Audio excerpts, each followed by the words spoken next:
आपली संस्कृती, आपले संस्कार सदा राहू दे आपल्या सोबत. भारताच्या महान ग्रंथांचे आणि काव्यांचे संपूर्ण संकलन. सबस्क्राइब करा तिलक.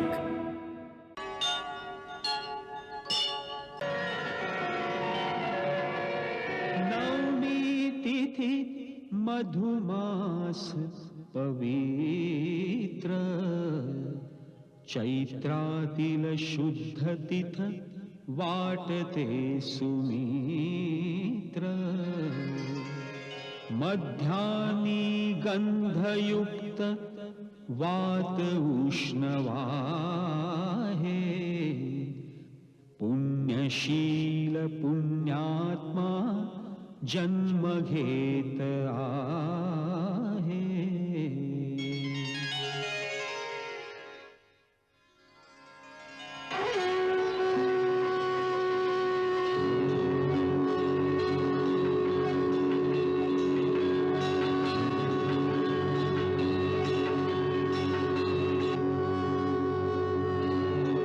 अभिनंदन अभिनंदन महाराज, अभिनंदन महाराज.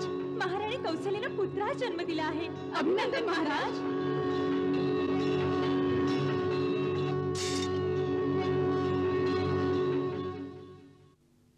अभिनंदन राजराजेश्वर, अभिनंदन.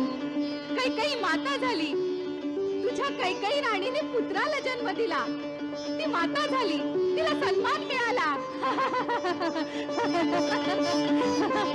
जय जयकार. मंथरा राणी कैकेयीला आमचं अभिनंदन सांगा. महाराजांचा जय जयकार. माझ्या कैकई राणीचा जय जयकार. माझ्या कैकई राणीचा जय जयकार. महाराज, देवी सुमित्राला पुत्र झाला. नाही महाराज, एक नव्हे दोन पुत्र झालेत. कृपा कृपा सूर्य भगवंता.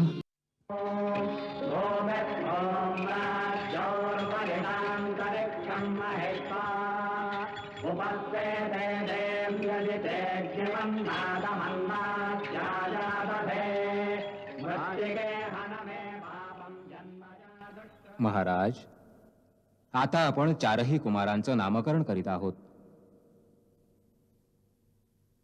कौसल्यानंदनाचं नाव केवळ 2 अक्षरी, परंतु इतकं महान की अनंत ब्रह्मांड त्यात सामावलं जावं. अखिल विश्वाला आनंद देणाऱ्या सुखनिधानाचं नाव राम.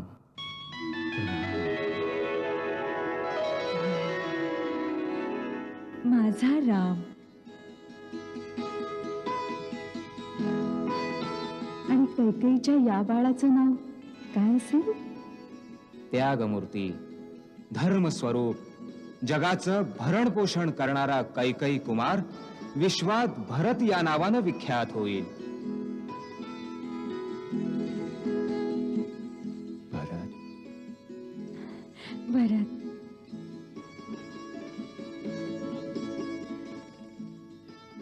गुरुदेव, सुमित्राताईच्या या 2 सुकुमारांची आणि या राजपुत्रांची नावं काय असतील? आम्ही त्यांना काय म्हणायचं? हे समस्त गुणांनी युक्त आहेत. याचं नाव लक्ष्मण. लक्ष्मण. लक्ष्मण. आणि हे छोटे कुमार. छोटे आहेत, पण यांचं नाव घेताच शत्रू चळचळा कापतील, म्हणून यांचं नाव शत्रुघ्न असेल. शत्रुघ्न. राम. भरत. लक्ष्मण. शत्रुघ्न. गुरुदेव, चारही भावांच्या कुंडलीतले ग्रह नक्षत्र कसे आहे? काय विचारता अयोध्यानाथ? हे 4 पुत्र म्हणजे जणू 4ही वेद जन्मले तुमच्या कुळात. काही दोष, काही अवरोध, काही अमंगल नाहीच तुझ्या या 4ही मंगल मूर्तींमध्ये. रघुवंशाच्या सर्व राजांमध्ये सर्वात प्रतापी, यशस्वी होतील हे 4ही कुमार. एक आणखी योग दृष्टी गोचर होतो आहे. तो कोणता धर्ममूर्ती? तसं तर या चारही भावांमधलं भ्रातृप्रेम युगायुगात सांगितलं जाईल, परंतु विशेष सांगायचं तर एका बाजूला राम लक्ष्मणाची जोडी, तर दुसऱ्या बाजूस भरत शत्रुघ्नाची जोडी अशी जमेल जसं एक प्राण आणि दोन शरीर. धन्य आहेत माझी दोन्ही बाळ. आपल्या मोठ्या भावांच्या छाया बनून त्यांची सेवा करतील.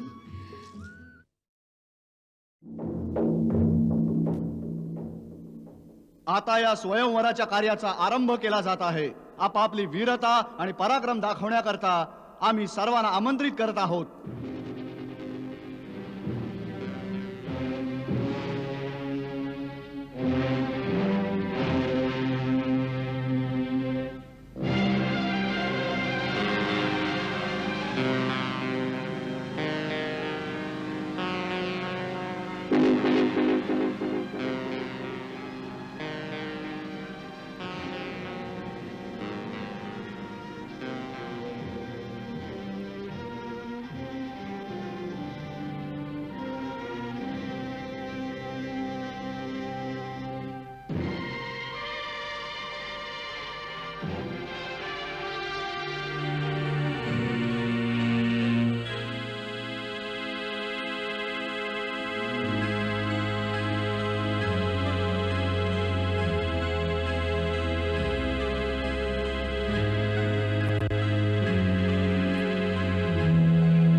मला हीच आशंका होती.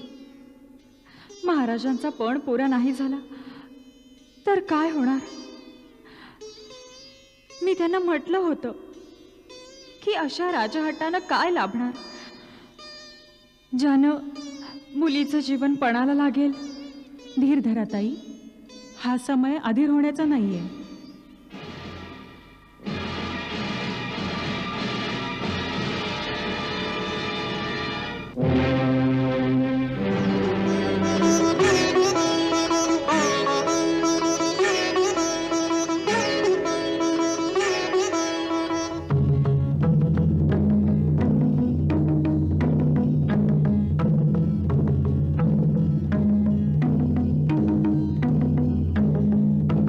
धरिती घट्ट अतिशिव धनु करिते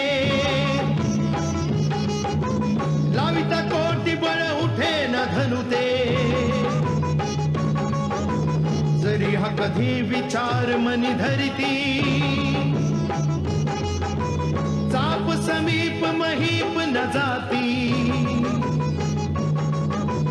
धरती धरती धनु मूढवत उठे न हले न जराही नाही ते हटत बाहुबल अधिकाधिक बळ लावी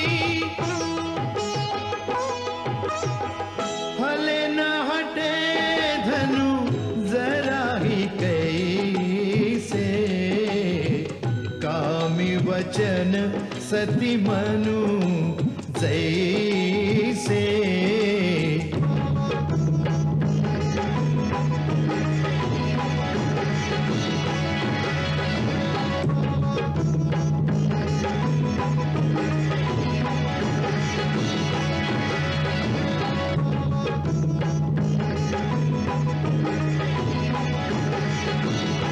बस. खूप झालं. आता अधिक उपासना होणं चांगलं.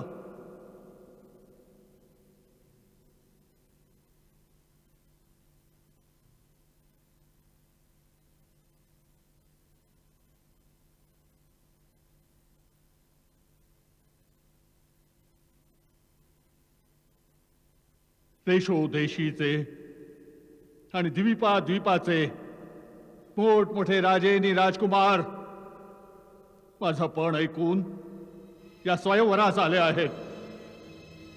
मी हेही बघतो आहे की या सभेत तर केवळ मानव तर काही देव आणि दानवही मनुष्य रूप धारण करून आले आहेत. परंतु मला अति दुःखानं म्हणावं लागतंय की आपण आपल्यालाच पराक्रमी परमवीर शूरवीर म्हणवणाऱ्या या साऱ्या लोकांच्या गर्दीमध्ये सच्चा वीर एकही नाही निघाला.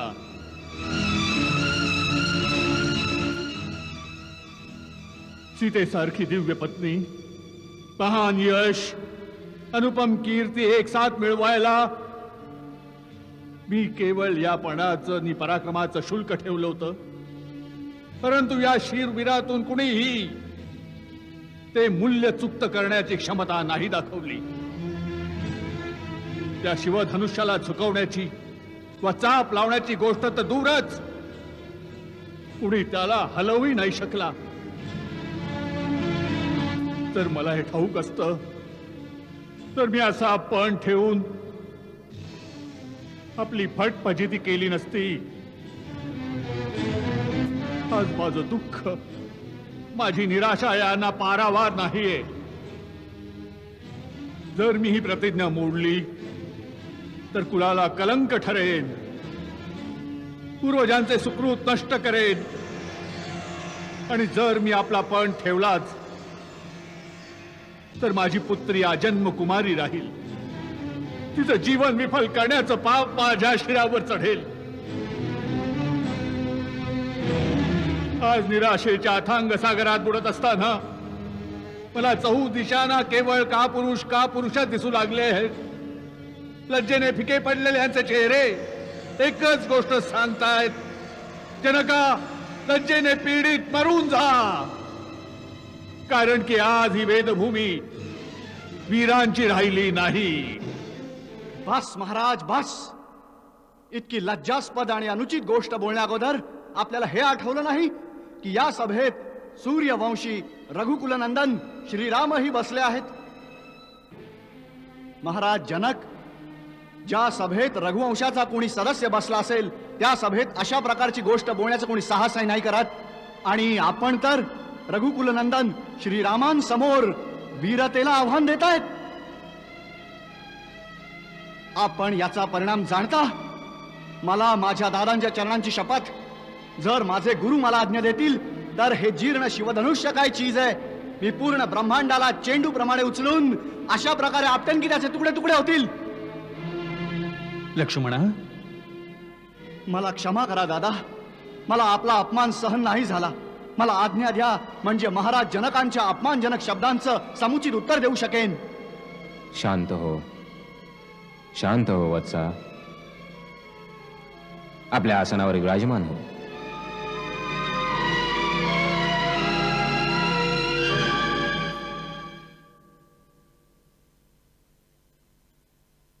कुणाचा अपमान करण्याचा माझा विचार नव्हता. घोर निराशेच्या कारण हे उद्गार निघून गेले. जर कुणाची अवहेलना झाली असेल तर मला क्षमा करा.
जा बाळ, बरं मला घाल. जा बाळ, जा.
चार चरण चलता चलता श्री रघुवर नजिक अशी जाई. जीव थुई थुई करितानंद करी तिल जांकित अधीरा होई.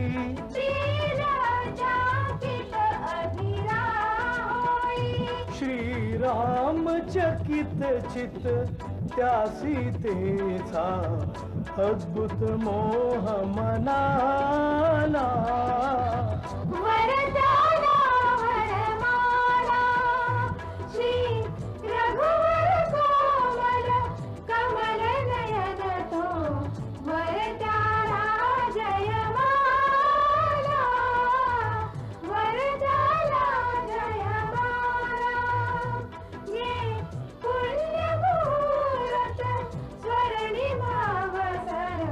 जीवन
जनक आपलं स्वागत करतो.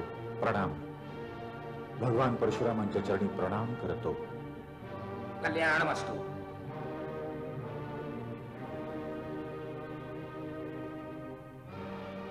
ही आहे माझी पुत्री सीता. आपला आशीर्वाद मागते. सौभाग्यवती भव.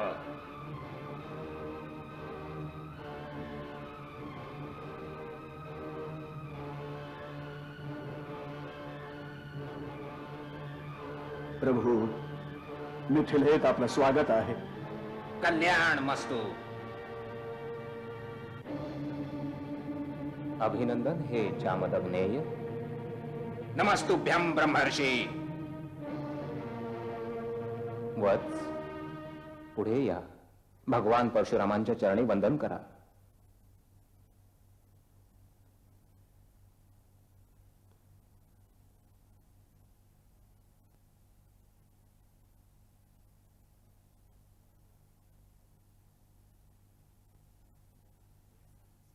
आपला परिचय नाही दिला तुम्ही दोघांनी. आपण तर स्वयं भगवान म्हणवता आणि भगवंताला आपल्या सर्व भक्तांची ओळख असतेच. हाच विचार केला की आपण आपल्या या दासाला तर जाणतच असाल. परिचय देणं आवश्यक नाही समजलो. हे अयोध्या नरेशाचे सुपुत्र राम आणि लक्ष्मण आहेत. आपण मोठ्या शुभवेळेला आला आहात भगवंत. यावे, आसन ग्रहण करावे. या गोड स्वागत पर बोलण्याने तू आम्हाला सुखवू शकत नाहीस मूढ जनका. आम्ही महेंद्र पर्वतावर तपस्या करीत होतो तेव्हा शिवधनुष्य तुटण्याच्या घोर ध्वनीचा स्वर ऐकू आला. आम्ही हे जाणायला आलो आहोत की आमचे आराध्य भगवान शिवाचे धनुष्य तोडण्याचं दुस्साहस कोणी केलं आहे. बोलत का नाहीस मूर्खा? बोला बोला, कोणाचा मृत्यू आम्हाला इथे घेऊन आलाय? लवकर सांग, नाहीतर जिथवर तुझं राज्य आहे तिथवरच्या पृथ्वीला आम्ही उलटी पालटी करून टाकू.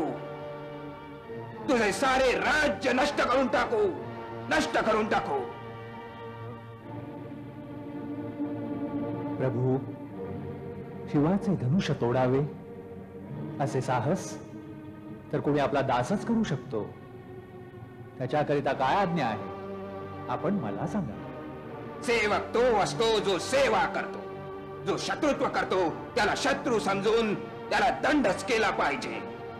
ज्याने हे शिवधनुष्य तोडले आहे तो सहस्त्र बाहूप्रमाणे माझा शत्रू आहे. सावधान जनक, विश्वामित्र, येथे एकत्रित राजेगण आणि या साऱ्या सभेला मी सावधान करतो की जेथे कुठे तो अपराधी लपला असेल त्याला बाहेर काढून उभे केले जावे. अन्यथा आम्ही त्या शिवद्रोह्याला मृत्यूदंड देऊ. हे समजून असा की तुमच्यातल्या एकाचेही प्राण वाचणार नाहीत. एक धनुष्य तुटलं तर त्यात इतका क्रोध करण्यासारखी काय गोष्ट आहे? आम्ही तर बालपणी कित्येक धनुष्य तोडले होते. त्यावेळी तर कोणी क्रोध नव्हता केला. राजाच्या छोकऱ्या, जरा शुद्धीत येऊन बोल.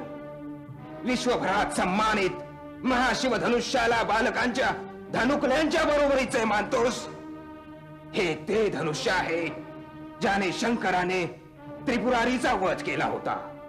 ब्राह्मण देवा, आपल्याला धनुष्यातला फरक दिसत असेल. आम्ही तर क्षत्रिय आहोत. धनुष्य बाणाशी खेळणं आमचं नित्यकर्म आहे.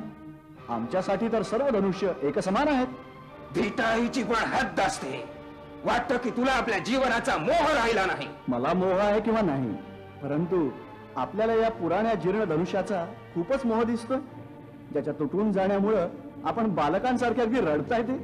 रघुवरांनी त्याला हात लावला आणि ते तुटून गेलं. त्यात त्यांचा काही दोष नाही. आपण क्रोधाचा त्याग करा मुनीवर. खूप धमकावलात आपण. वाटतंय की तू आपल्या मातेला निपुत्रिक बनवू पाहतोयस. मी तर तुला बालक समजून अजूनही जीवित ठेवलं होतं. आणि मी आपल्याला एक ब्राह्मण समजून आपल्यावर हात नाही उचलू इच्छित. आमच्या कुळात ब्राह्मणांचा वध नाही केला जात, त्यांचं रक्षण केलं जातं. अति अशिष्ट बोलतोयस बालका. कदाचित तू मला केवळ एक वेद पाठी ब्राह्मण समजत असेल.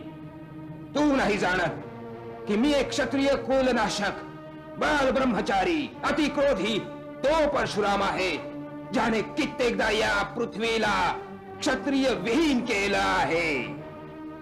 क्षत्रिय राजांचा सर्वनाश करून ही पृथ्वी वेळोवेळी ब्राह्मणांना दान केली आहे. या परशुने मी सहस्त्र बाहूच्या भुजांना कापला आहे. याच परशुने मी वेळोवेळी क्षत्रियांचं रक्त प्यायलो आहे. आणि आज तुझ्या रक्ताने या परशुची तहान भागवली जाईल. आपण पुन्हा पुन्हा मला धाक दाखवत आहे. असं वाटतंय की एक बालक हुंकर मारून पर्वत उडवायच्या गोष्टी करत आहे. ब्राह्मण देवा, जे वीर असतात ते अधिक बोलत नाहीत, वार करतात. ही घाबरट पुरुषांची लक्षणं आहेत की युद्ध छेडण्याऐवजी ते आपल्याबद्दल मोठमोठ्या गोष्टी बोलू लागतात. विश्वामित्र, जर तुम्ही या उद्धट बालकाचं रक्षण करू इच्छिता तर त्याला आमच्या डोळ्यापुढून दूर घेऊन जा. आपण डोळे बंद करा प्रभू, मी दिसणारच नाही. विश्वामित्र, याला आमचा क्रोध आणि पराक्रमाची शक्ती सांगा. आपली गुणगाथा आपण स्वतः की छान सांगताय की दुसऱ्यांनी सांगायची आवश्यकताच नाही. आता पावे तो आपली महान गाथा गाता गाता मन भरलं नसेल तर ऐकवा ना की कशा प्रकारे एका कर्तृत्ववान कुमाराच्या दोषापायी क्रोधाविष्ट होऊन लाखो निर्दोष क्षत्रियांचा संहार केला तुम्ही. पित्यांचं ऋण कसं फेडलं, मातेचा गळा या परशुनं कसा छाटून टाकला. ऐकवा, ऐकवा, आपल्या महान कार्यांची पूर्ण कथा ऐकवा. बस, खूप झालं. आता कोणी मला दोष देऊ नका. हा बालक आता निश्चितच मरणार आहे. आश्चर्य आहे की माझ्या कुठारी समोर येऊनही अजूनही जीवित कसा राहिला. मलाही आश्चर्य वाटतं की माझ्या देवतुल्य दादाला मृत्यूदंड देण्याची गोष्ट कोणी माझ्या समोर करतो आणि तो माझ्या बाणांपासून अजून जिवंत राहतो. लक्ष्मणा,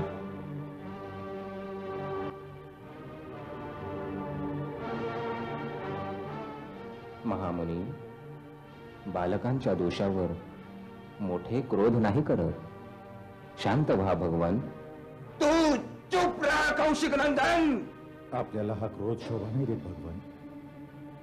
जर बालक चपलता दाखवत असेल तर गुरु माता पिता त्याचा आनंद घेतात, रोष नाही करीत.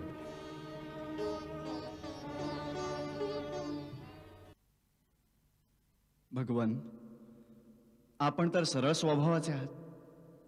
बालकाच्या बोलण्याकडे नका लक्ष देऊ.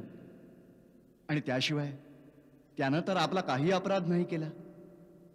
आपला अपराधी मी आहे. माझ्याच हातून हे धनुष्य भंग पावलं. जर दंड द्यायचाच असेल तर मला द्या. मला आपला दास समजा आणि वाटलं तर मजवर कृपा करा वा क्रोध करा, नाहीतर माझे प्राण घ्या. ज्या प्रकारानं आपला क्रोध शांत होऊ शकेल तो उपाय करायला मी तयार आहे.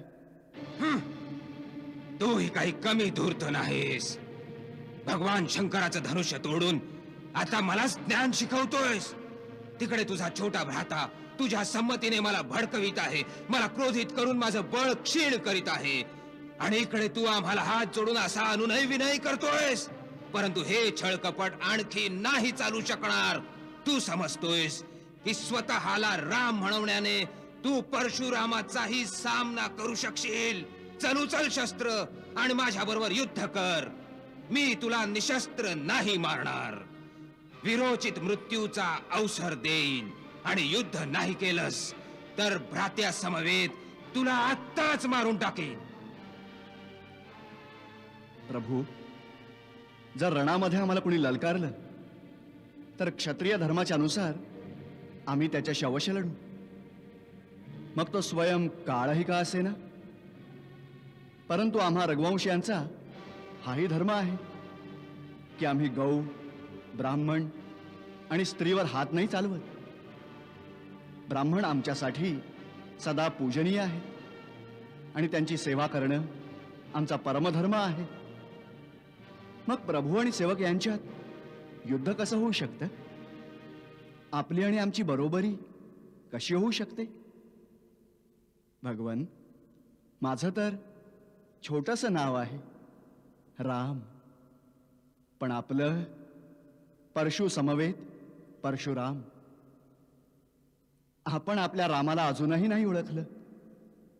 परंतु मी तर आपलं प्रभुत्व जाणतो. आपल्याकडून हरण्यातही माझी जीत आहे.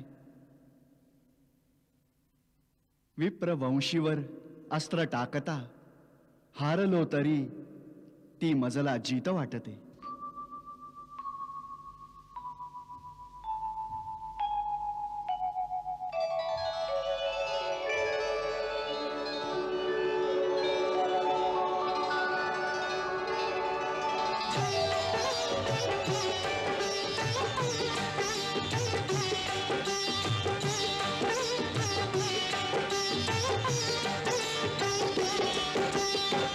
ऐकुनी वचन गूढ रघुपतीचे, उघडे द्वार परशुधर मतीचे. राम हे धनुष्य, हे धनुष्य विष्णूने माझे पितामह महर्षी यांच्या जवळ अमूल्य ठेवीच्या रूपात ठेवले होते. जर विष्णूंच्या या धनुष्यावर तू बाणांचं संधान करू शकलास तर माझा संदेह निघून जाईल. मी तुला ओळखू शकेन. राम रमापती करी धनु घेती, चढविती चाप संदेह मिटवीती. चढविती चाप संदेह मिटवीती.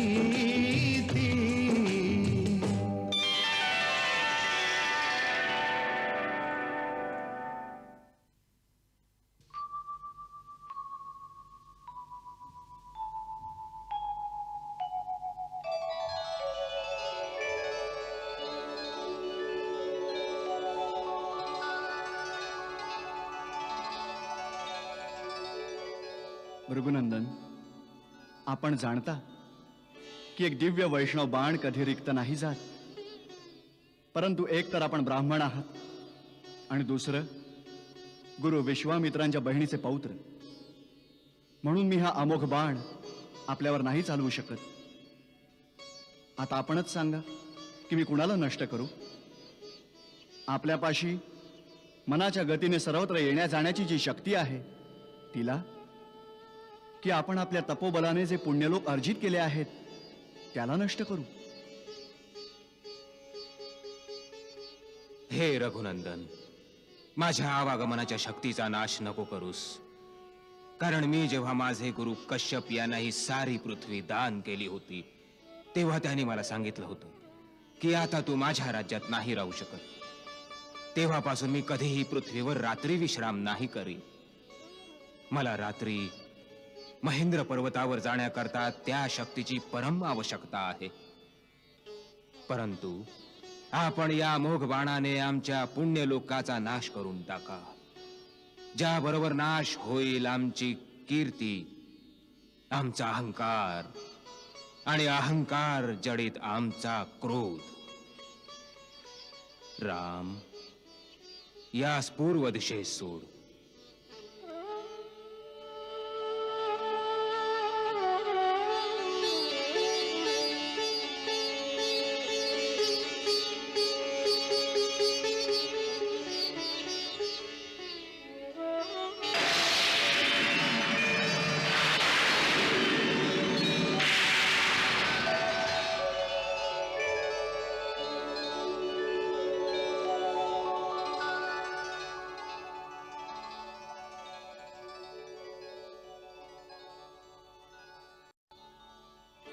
जय रघुनंदन,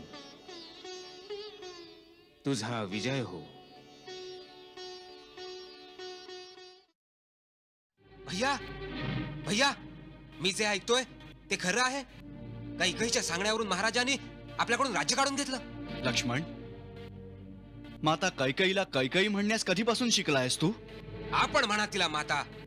मी त्या कुळ घातिणीला माता नाही म्हणणार आणि मी हा अन्यायही कधी होऊ नाही देणार. भैया, माझं हे धनुष्य केवळ शोभेची गोष्ट नाहीये. मी या धनुष्याने महाराजांच्या चतुर्गणी सेनेचा एकटा सामना करू शकतो. लक्ष्मण, महाराजांना काय वाटलं? राम फार विनयशील आहे. तो चुपचाप सगळं काही सहन करेल. त्यांनाही माहित नाही की रामाच्या नावावर प्राण देण्यास तयार असलेले लोक गप्प नाही राहणार. सगळी प्रजा विरोध करेल. आणि मग प्रजेची काय आवश्यकता आहे? त्यांचा हा दास लक्ष्मण एकटाच महाराज आणि त्यांच्या पूर्ण सेनेसाठी पुरेसा आहे. आणि भरतही आला तर त्यालाही आईच्या दुधाची आठवण करून देईन. शांत रहा लक्ष्मण. वेड्यासारखं बोलू नकोस. आपण मध्ये नका पडू भैया.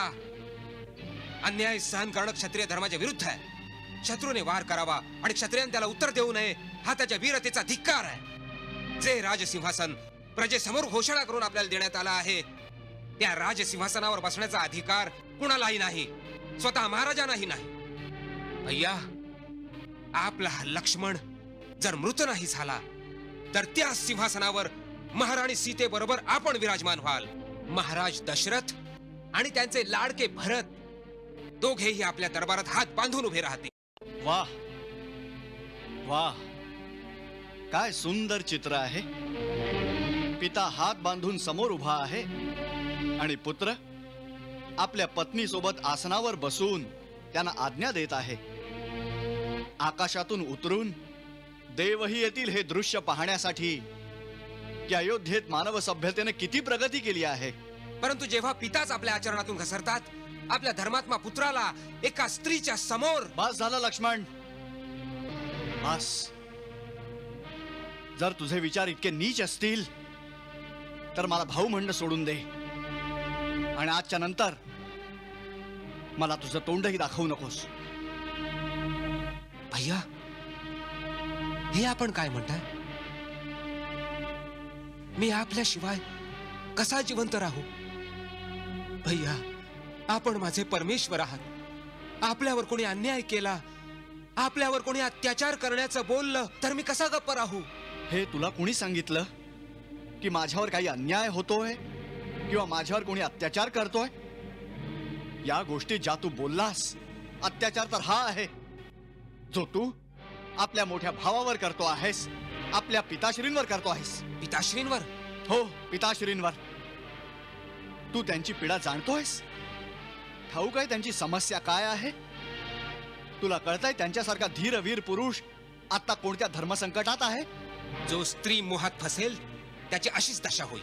त्यांचं संकट स्त्री मोह नाही आहे. त्यांचं संकट आहे धर्म. हो, धर्म. आज एका सत्यवादी राजाचा धर्म एका पित्याच्या धर्माशी झुंजतो आहे. त्यानं सत्याचं पालन करावं की पित्याचा धर्म पाळावा, हीच समस्या त्यांच्या दुःखाचं कारण आहे. एका राजानं कुणाला वचन दिलं की जे मागशील ते देईन, आणि मागणाऱ्यानं असं वचन मागितलं आहे की ज्यामुळे राजाला आपल्या सर्वात प्रिय पुत्राचं बलिदान द्यावं लागत आहे. जर त्यानं वचन तोडलं तर फक्त तो आपलं सुकर्मच नष्ट करत नाही तर संपूर्ण कुळाच्या कीर्तीला कलंक लावतो तो. आणि जर त्यानं वचन पाळलं तर तो पुत्र ज्याच्याशिवाय तो जिवंत राहू शकत नाही त्याला वनात काट्या धोंड्यांमध्ये तो ढकलून देतो 14 वर्षांसाठी. लक्ष्मण, तुला त्यांची पीडा का समजत नाही? त्यांची अवस्था आज त्या जखमी वाघासारखी आहे जो एका शिकाऱ्याच्या जाळ्यात फसला आहे. आणि अशा असहाय्य वाघावर बाण मारून तू आपली वीरता दाखवू इच्छितोयस? अरे धिक्कार आहे अशा वीरतेवर. अशा धर्मात्मा पित्याच्या बद्दल असा विचार करूनही तू पाप केलं आहेस ज्याचं प्रायश्चित्त आपण सर्वांनी केलं पाहिजे. आपण सर्वांनी केलं पाहिजे. जर त्यांना त्यांच्या धर्माची चिंता नसती तर आज ते इतके दुःखी नसते.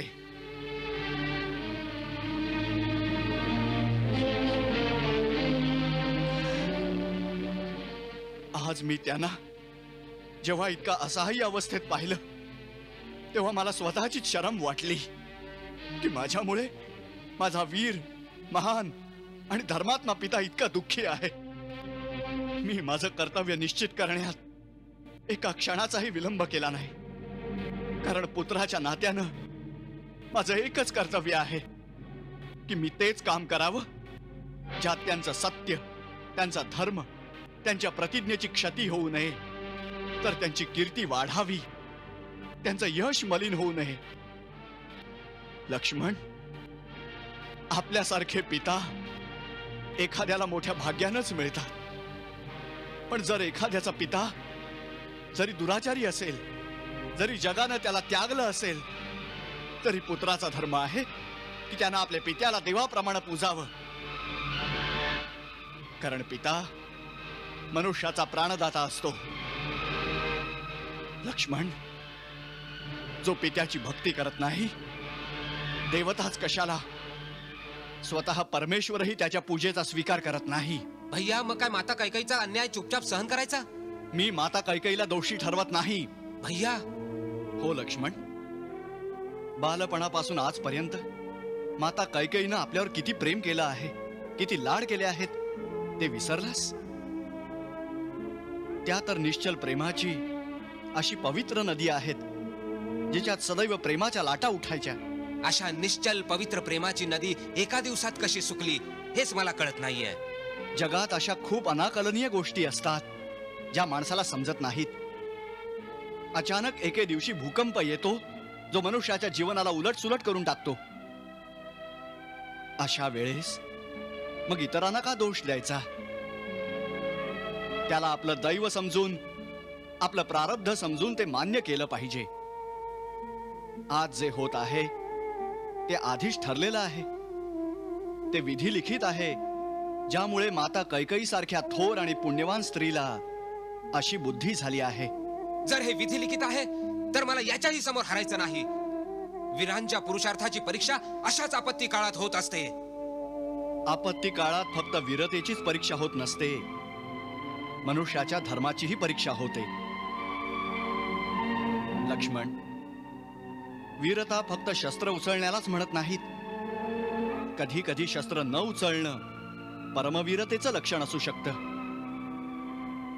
ठेव हे धनुष्य, आणि हे मी गेल्यावर राजा भरताच्या सेवेसाठी वापर. काय? आपण गेल्यानंतर? याचा काय अर्थ आहे? जर आपण वनात जाणार असाल तर मलाही जावं लागेल. नाही लक्ष्मण, नाही. वनवास तर मला दिला आहे, तुला नाही. मला म्हणजे भैया, लक्ष्मणला आपण केव्हापासून वेगळे मानू लागलात? आपणच म्हणाला होता जिथे राम आहे तिथे लक्ष्मण. आपणच म्हणाला होता लक्ष्मण माझा दुसरा अंतरात्मा आहे. जे भोग राम भोगेल तेच लक्ष्मण भोगेल. लक्ष्मण, भरत शत्रुघ्नही इथं नाहीयेत. गुरु, माता पिता, सगळे सोयरे आणि परिवार, या सर्वांना कोण आधार देईल? भैया, माझे तर गुरु, माता, पिता, सख्खे सोयरे केवळ आपणच आहात. माझा धर्म, कर्म, गती, सद्गती सगळं काही आपल्यातच विलीन आहे. आपल्यापासून वेगळी तर मी स्वतःची कल्पना केलीच नाही. क्रोधाच्या आवेशात येऊन जर मी काही अनुचित बोललो असेल तर मला क्षमा करा भैया. इतका क्रूर दंड देऊ नका. माझा त्याग करू नका. मला आपल्यापासून दूर नका करू भैया. मला आपल्यापासून दूर नका करू. मला आपल्या बरोबर घेऊन जा. लक्ष्मण, मी तुला माझ्या सोबत नाही घेऊन जाऊ शकणार. माता सुमित्रा काय म्हणतील? माता सुमित्रा काय म्हणेल हे तुला माहित नाही का रघुनंदन? माते, मला वनात जाण्यापासून नको अडवूस. वन किंवा नगराने तुला काय फरक पडतो? तुझ्यासाठी तर जिथे राम आहे तीच तुझी अयोध्या आहे. जर सीताराम वनात जातात तर या अयोध्येत तुझंही काही काम नाही. माते, आज तू माझं मस्तक अभिमानाने उंचावलं आहेस. पण मला तुझा अभिमान तेव्हा वाटेल जेव्हा 14 वर्षानंतर मी हे ऐकेन की तू आपल्या सेवेत काही कमी केलं नाहीस. आजपासून मी नाही, सीता तुझी माता आहे आणि राम तुझे पिता. हे झोपले की राखण कर. यांनी खाल्ले आणि काही उरलं तर खा. यांच्या रस्त्यातले काटे तुझ्या डोळ्यांनी वेच. इतकी सेवा कर की सीता महालातल्या सर्व सुखांना विसरून जाईल. लक्ष्मण, इतकं लक्षात ठेव की जगात सेवकाचा धर्म सर्वात कठीण धर्म आहे. धन्य आहेस सुमित्रा, तू धन्य आहेस. धन्य आहे तुझी कूस. आपली दोन्ही मुलं मोठ्या भावाच्या सेवेत समर्पित केलीस. तुझा अनुपम त्याग, निराळ धैर्य पाहून माझ्या दुर्बळ मनाला आधार मिळाला. नाही ताई, महान तर तुम्ही आहात. आम्ही तुमच्याकडूनच तर शिकलो. रामबाळा, मी लक्ष्मणाला तुझ्या सुपूर्त करते आहे. सुमित्रा उर्मिलेची ही ठेव आहे. जशी घेऊन जात आहेस तशीच मला परत कर. माते, तू चिंता करू नकोस. लक्ष्मणाला मी स्वतःच्या प्राणांहूनही अधिक सांभाळून ठेवेन. रामाशिवाय अयोध्या वृक्ष होऊन जाईल, स्मशान होईल इथे. मग हे उजाड राज्य दे आपल्या भारताला. आम्ही हा अन्याय नाही होऊ देणार.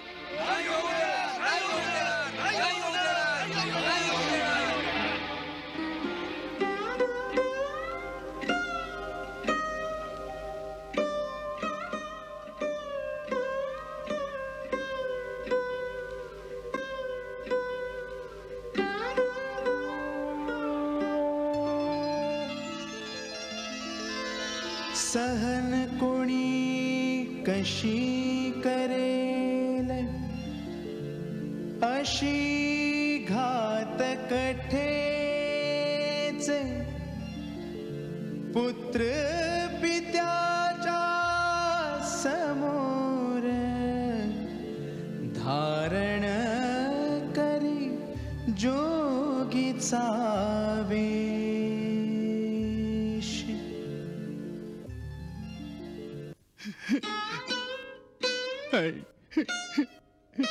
नाही विधात्या, हे दृश्य पाहूनही माझे प्राण का नाही गेले.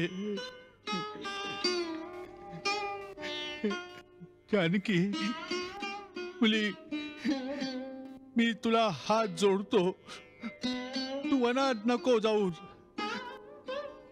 मी महाराज जनकांना कसं तोंड दाखवू. मला कळतंय, जिथे काही सारखी क्रूर सासू असेल तिथे राहावं असं तुला वाटणार नाही. मग माझ्या लक्ष्मी, तू आपल्या पित्याकडे जाऊन राहा. वनातील घोर कष्ट तुला सहन नाही का होणार माझ्या मुली. तू वनात नको जाऊस मुली, तू वनात नको जाऊस. प्रभू, माझे प्राण तर यांच्याबरोबरच निघून जातील. मग माझ्या मृत शरीराला ठेवून तुम्ही काय कराल? पिताश्री, माझ्यावर अनुग्रह करा. पती चरणांच्या सेवेपासून मला वंचित नका करू.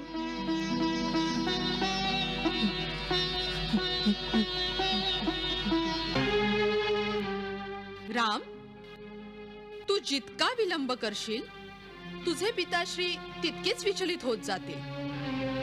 म्हणून आणखीन विलंब करणं उचित नाही. आता तू लवकरच वनासाठी प्रस्थान कर. होय माते, आपलं बरोबर आहे.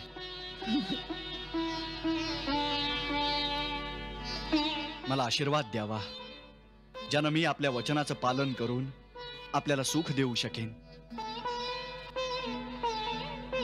सुखी राहा.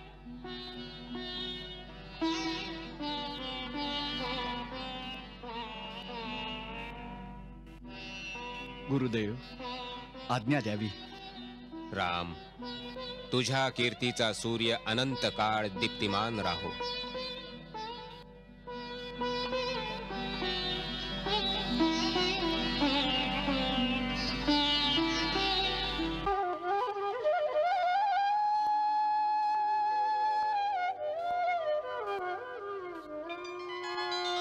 पितृ परमेश्वर, आम्हाला आशीर्वाद देऊन निरोप द्यावा. आशीर्वाद देण्याचाही अधिकारी नाही राहिला दशरथ. असा पिता ना कोणत्या काळात झाला ना होईल. आपण शोक नका करू पिताश्री. आपल्यासारख्या आदर्श राजा आणि धर्मपालक पित्यावर आम्हाला सदैव गर्वच राहील.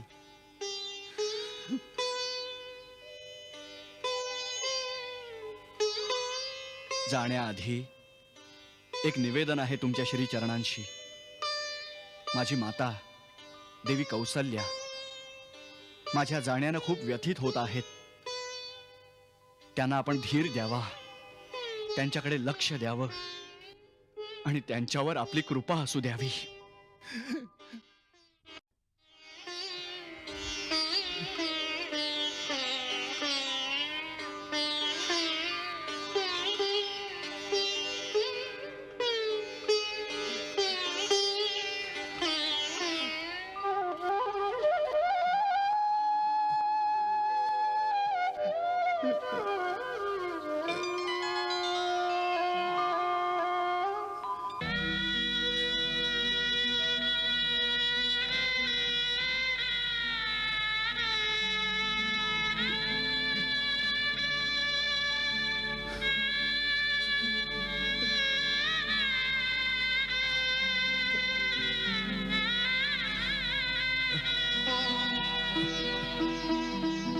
सुखी राहा.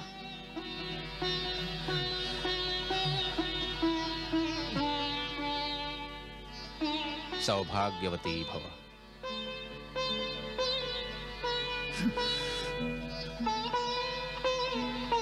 चला निघूया.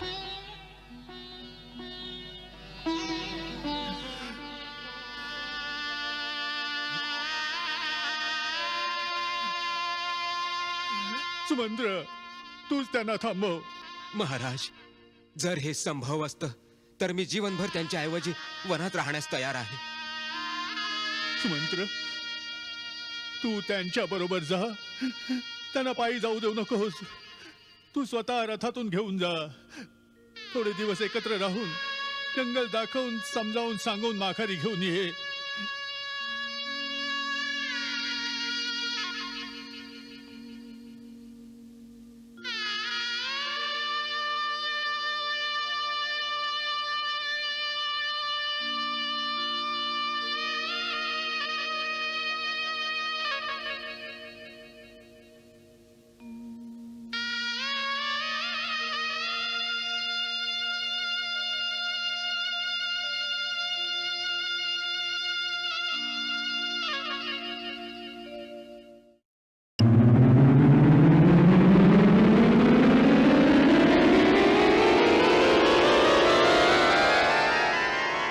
शूर्पणखा व्याकुल भई खो बैठी चित चैन. राम रूप को देख के चकाचौंध भय नैन.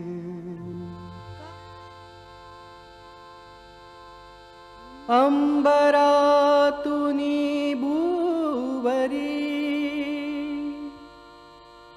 लागला काम बाण. पेटून उठे कामाग्नी न राहिले अवधान.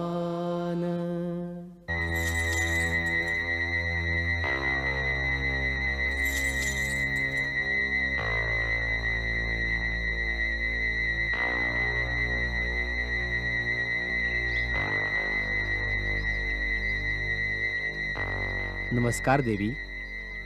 आपला परिचय? त्याचा पृथ्वीच्या पुरुषाला परिचयाची काय आवश्यकता? तू पृथ्वीचा परम तेजस्वी सूर्यपुरुष आहेस आणि मी त्रिलोक सुंदरी नारी. हे त्रिलोक सुंदरी, मी आपली काय सेवा करू शकतो? मी तीन लोकात फिरून आले, पण मला अनुरूप सुंदर साजेसा असा वीरपुरुष आजच भेटला. या पृथ्वीवर ना तुझ्यासारखा कोणी पुरुष आहे ना माझ्यासारखी स्त्री. विधात्याने आपल्या दोघांना एकमेकांसाठीच बनवलंय. म्हणून पतिभाव ठेवून मी तुझ्याकडे आलीये. मी इच्छेनुसार रूप धारण करणारी राक्षस कुळातली राजकुमारी शूर्पणखा आहे. माझं नाव कामवल्ली पण आहे. राजकुमारी शूर्पणखा. हो, लंकेश्वर त्रिलोकपती रावणाचं नाव तर तुम्ही ऐकलंच असेल. मी ऋषी पुलसीची पौत्र, महात्मा विश्वाची पुत्र, महाराज महाबली विश्वविजयी तेजस्वी रावण माझा भाऊ आहे. महाबली कुंभकर्ण आणि विभीषण पण माझे भाऊ आहेत. या विशाल जनकस्थानावर ज्यांचा पूर्ण अधिकार आहे ते पराक्रमी योद्धा खर आणि दूषण पण माझे भाऊ आहेत. देवतांचे कोषाध्यक्ष कुबेर पण माझे भाऊ आहेत. प्रसन्नता वाटली परिचय ऐकून. परंतु तुझा परिचय नाही मिळाला. तपस्वीच्या वेशात जटा धारण करून आणि धनुष्य बाणाने सुशोभित तू साधू पण दिसतोस आणि योद्धा पण. वास्तविक तू आहेस कोण? देवी, देवता समान पराक्रमी आणि परमधर्मात्मा महाराज दशरथांचं नाव तर ऐकलंच असेल. मी त्याच अयोध्या नरेश दशरथांचा पुत्र राम. राम? रामाकडून कुठल्या कामाची अपेक्षा करून या असुरसुंदरीचे कोमलचरण या कुटीपर्यंत आले? प्रथम दर्शनीच माझं मन तुझ्याकडे आकर्षित झालंय. तुझ्या रूप यौवनाने मी आकर्षित होऊन तुझ्याकडे खेचले गेले. पतीची भावना ठेवून प्रेम अर्पण करायला आलीये. मला आपल्या भार्येच्या रूपात स्वीकार कर. या पृथ्वीवर तुझ्यासारखा पुरुष नाही आणि माझ्यासारखी स्त्री. आपला संयोग अजोड असेल. आदरणीय असुर बाले, हे भद्रे, काय तू माझी परीक्षा घ्यायला आली आहेस? नाही वीरपुरुषा, मी आत्मसमर्पण करायला आली. तुझ्या सुंदर साजेशा रूपाने मला आपल्या स्वप्नांचा स्वर्ग मिळालाय. माझ्याशी गांधर्व विवाह कर.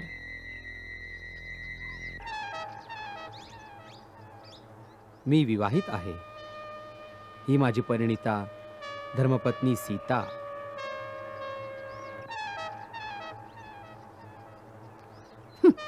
काय ठेवले या सुक्या सडसडीत कटपुतळ्या शूद्र मानवी स्त्रीमध्ये? हिला तर मी आत्ताच खाऊन टाकेन. त्यानंतर तू दंडकारण्याचा राजा बन आणि मी तुझी प्राणप्रिय राणी. हा, आणि जर तुला हिची दया येत असेल तर ही पण पडून राहील आपली दासी बनून. आमच्या वंश प्रदेशात एक नाही अनेक विवाह करू शकतात. परंतु मी एक पत्नीव्रत घेतलंय आणि तुझ्यासारखी स्त्री सवतीला कशी बरं सहन करेल?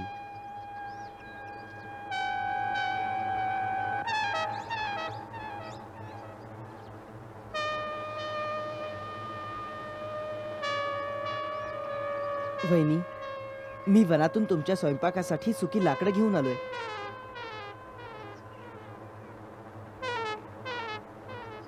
हा कोण आहे तुझ्यासारखाच सुंदर आणि सालस? हा माझा छोटा भाऊ लक्ष्मण आहे. एकटा आहे? हो, वनात तरी एकटाच आहे. मग ठीक आहे, मी याच्यासमोर विवाहाचा प्रस्ताव मांडते. तू स्वच्छंदी विचार करणारी स्त्री आहेस. तुला मनमानी करण्यापासून कोण थांबवणार? प्रयत्न करून बघ.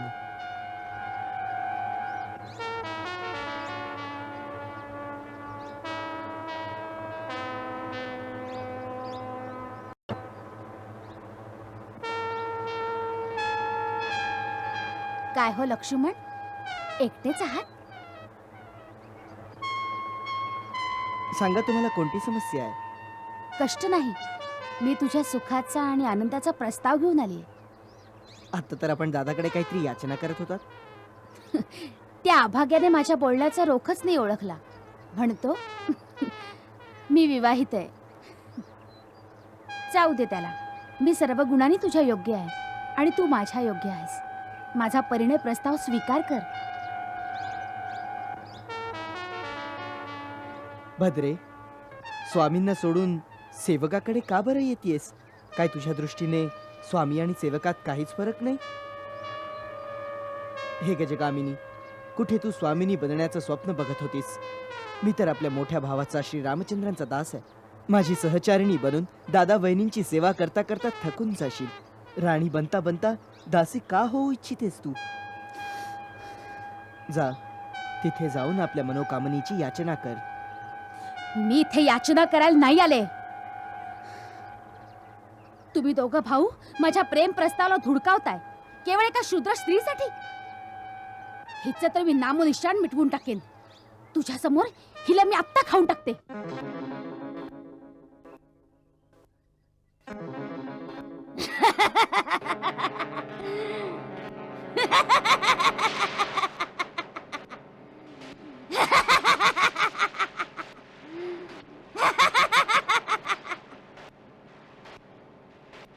लक्ष्मणा, तुझ्या या कच्च्या काकडीला मी आत्ता खाऊन टाकते.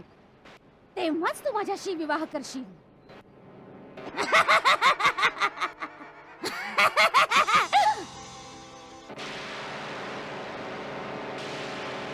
कापलं कापलं माझं नाक. ह्या दंडकारण्यात जर तुम्हा दोघांची चिता नाही रचली तर माझं नाव शूर्पणखा नाही. मी रावणाची बहीण नाही आणि खरदूषण माझे भाऊ नाहीत.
आर्यपुत्र, लक्ष्मण दादा, या लवकर या. एक अद्भुत दृश्य पाहिलं मी. काय झालं सीते? एक अलौकिक हरिण आपल्या आश्रमाबाहेर फिरतंय. अलौकिक हरिण? हो. कुठे आहे? या लवकर या. या ना स्वामी, या लवकर या. पहा पहा तो निसर्गाची अद्भुत कलाकृती, ते मोहक हरण.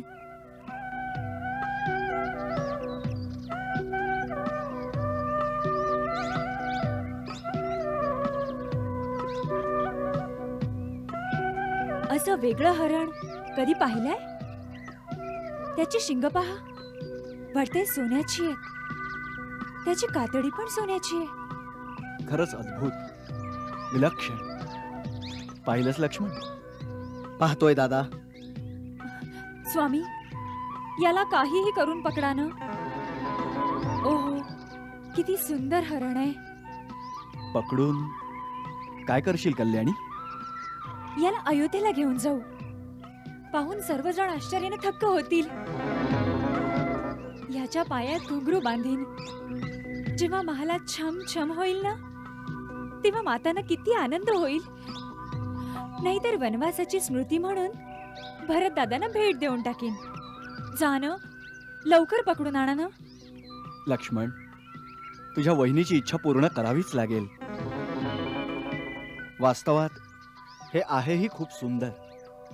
याचं रूपच ह्याचा शत्रू ठरत आहे. दादा, याच्यावरचं वहिनीचं प्रेम आपल्याला कुठल्या संकटात न टाको. मला तर हे सुवर्णमृग मायावी वाटतंय. हे निसर्गाच्या विरुद्ध आहे, अनैसर्गिक आहे, असंभव आहे. या सृष्टीत असंभव काहीच नाही लक्ष्मण. जे काही तू कल्पनेत पाहू शकतोस ते या ब्रह्मांडात कुठे ना कुठे घडलेलंच आहे.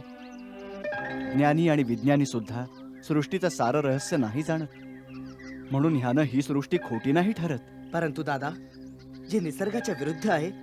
निसर्गाच्या विरुद्ध काहीच नसतं लक्ष्मण. भारद्वाज ऋषींच्या घरी पुत्र रूपात सुवर्ण शरीराचं साधच नव्हतं का जन्मलं? अशाच प्रकारे सहस्त्र कोटी रूपात जीव मिळतात लक्ष्मण. आणि ईश्वराच्या मायेपुढं ज्ञान विज्ञानाचा तर्क काम नाही करत. भगवंतांची माया असू शकते, पण ही तर मला एक राक्षसी माया वाटतेय.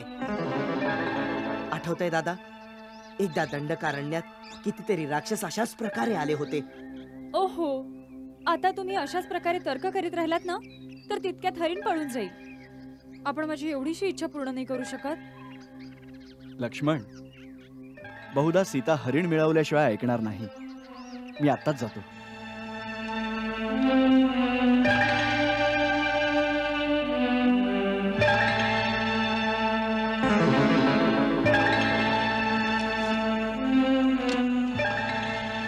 जर हरिण हातात जिवंत सापडलं नाही तर काय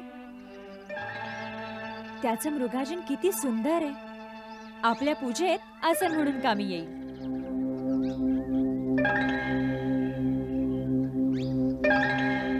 दादा, मला अजूनही शंका वाटते. ही कोणती राक्षसी माया तर नाही ना? जर राक्षसी असेल तर त्याचा अंत होणंही आवश्यक आहे. लक्ष्मण, तू पर्णकुटीत सीतेजवळ तिचं रक्षण करण्यासाठी राहा. तुझी शंका कदाचित योग्यही ठरेल.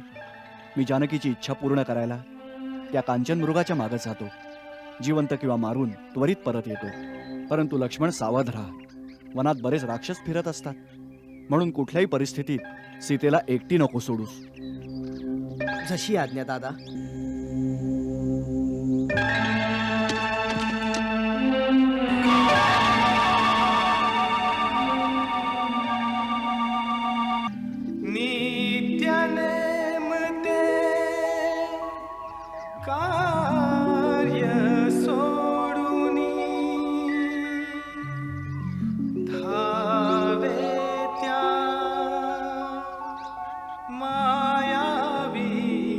मृगा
दादा खूप आर्तस्वरात आपल्याला बोलवत आहेत. ते नक्कीच कोणत्या तरी संकटात सापडलेले आहेत. त्यांच्या आवाजात केवढी करुणा आहे. कदाचित बऱ्याच राक्षसांनी त्यांना घेरलं असणार. लक्ष्मण, तू नाही ऐकलीस त्यांची हाक? ऐकलीये वहिनी. तरीही तू इथेच उभा आहेस. जा लक्ष्मण, जा, जाऊन त्यांना वाचव. लक्ष्मण, काय झालं? तू जात का नाहीयेस? कारण मला माहितीये दादा कुठल्या संकटात सापडूच शकत नाही. वहिनी, आपल्या स्वामींना देव असुर राक्षस कोणीच हरवू शकत नाही. हा कदाचित दादांचा आवाज नसेल, काहीतरी भ्रम आहे. आपण इतके अधीर होऊ नये वहिनी. धीर धरा. तिचा पती संकटात असेल आणि मदतीसाठी बोलावत असेल, तिला तू धीर धरायला कसं सांगू शकतोस? लक्ष्मण, का तू राक्षसांच्या भीतीने आपले प्राण वाचवण्यासाठी जात नाहीयेस? मी तुला इतका घाबरट कधीच समजले नव्हते. वहिनी, आपल्या भावाच्या समोर सारखं धनुष्य उचलून शौर्याच्या बढाया मारत असतोस, आणि आज जेव्हा खरंच शौर्य दाखवायची संधी आली तर घाबरलेल्या उंदराप्रमाणे आपल्या बेळातून निघत नाहीयेस तू. वहिनी, वहिनी, आपण असं काही बोलू नका. आपल्याला माहित नाही की आपण काय बोलताय. मी चांगली ओळखते तुला. ज्या भावाने तुला आपल्या मुलाप्रमाणे सांभाळलं, आज जेव्हा त्यांचे प्राण संकटात सापडले तर तू भिवून आपल्या वहिनीच्या पदराखाली येऊन लपलास. आता यावेळी तुझं हेच कर्तव्य आहे. माझं एकच कर्तव्य आहे, माझे थोरले बंधू श्रीरामांच्या आज्ञेचं पालन करणं. आणि ते मला सांगून गेले की मी तुमच्या रक्षणासाठी इथेच राहावं. म्हणून मी आपल्याला कोणत्याही स्थितीत एकटं सोडून नाही जाऊ शकत. माझं रक्षण, ज्याच्यासाठी मी माझ्या सर्वस्वाचा त्याग करून या वनात राहायला आले, ज्यांच्याशिवाय एक क्षण सुद्धा जगू नाही शकत, आज जेव्हा त्यांचे प्राण संकटात सापडले तेव्हा माझं रक्षण करण्याचा काय उपयोग? लक्ष्मण, जर त्याचं काही बरं वाईट झालं तर मी एक क्षण सुद्धा जिवंत नाही राहू शकत.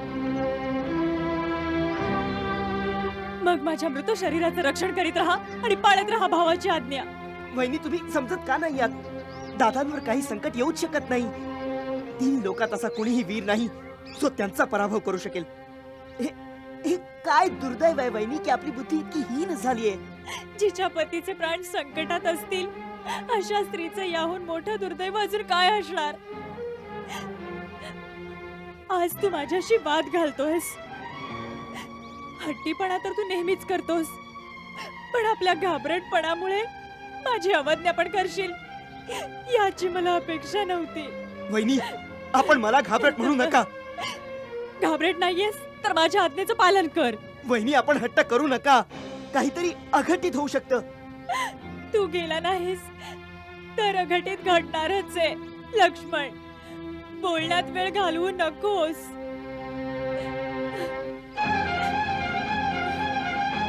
ठीक आहे, तू नाही जाऊ शकत तर हे धनुष्यबाण मला दे. प्रत्येक आर्य स्त्रीला आपल्या पतीचं रक्षण कसं करायचं ते माहितीये. दे ना. धनुष्यबाण पण मला नाही देणार? ठीक आहे, मी अशीच जाते निघून. तू इथेच राहा. असा इतका अंत नका पाहू. नुसतं बोलू नकोस, कृती कर, कृती. ठीक आहे, तर मग आपल्या आज्ञेचं पालन करण्यासाठी आज पहिल्यांदा लक्ष्मण आपल्या प्रभू श्रीरामांच्या आज्ञेचं उल्लंघन करतोय. आपण कुटीत बसून राहावं.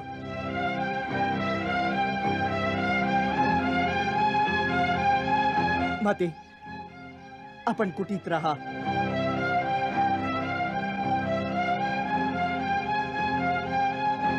दादा, मला क्षमा करा.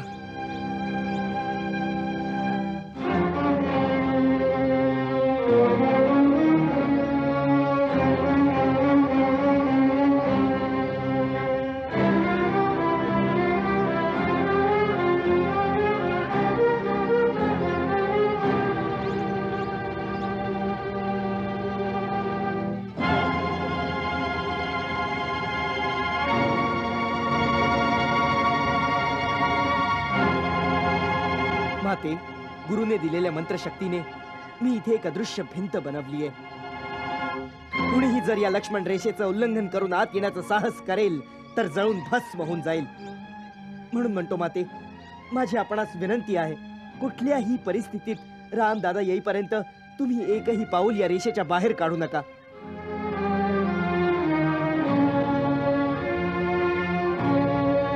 हे वन्य देवतांनो, समस्त प्राण्यांनो, माता सीतेला मी आपल्या स्वाधीन करून जात आहे. यांचं रक्षण करा.